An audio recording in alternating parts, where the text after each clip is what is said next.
সালামু আলাইকুম। ওয়ালাইকুম আসসালাম রহমতুল্লাহ বরকাত। জি, জি, আমি বাংলাদেশ যশোর থেকে বলছি।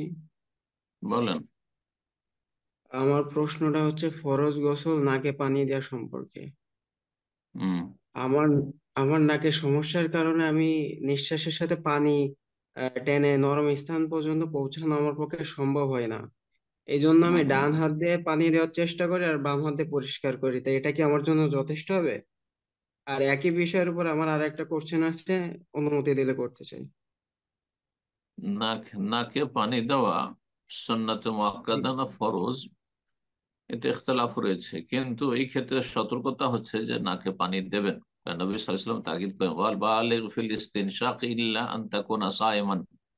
নাকে পানি দিয়ে নাক পরিষ্কার করা খুব বেশি পরিমাণ করবে, মানে খুব সুন্দর করে করবে।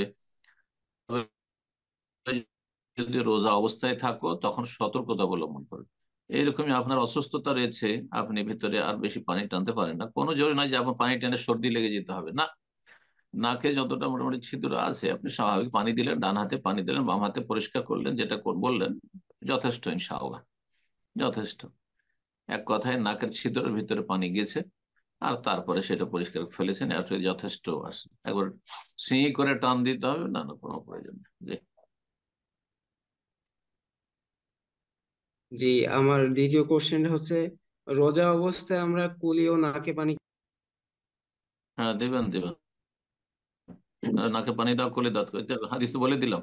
কিন্তু বাড়াবাড়ি করবেন না, মানে বেশি টান দিবেন না যাতে ভিতরে পানি চলে যায়। এরকম গারগারা, গড় করে গড়গড়া করবেন না, কুলি করবেন সতর্কতার সাথে। কুলি করা মানে পানিটা ভিতরে মুখের ভিতরে ঘোরানো। এই নয় যে কুলি করা মানে করে করতে হবে না, ওটাও বাড়াবাড়ি কিন্তু। সব বাড়াবাড়ি অনেক লোকেরা করে, এটা ঠিক না। জি। আর রোজা অবস্থা একেবারে ঠিক না।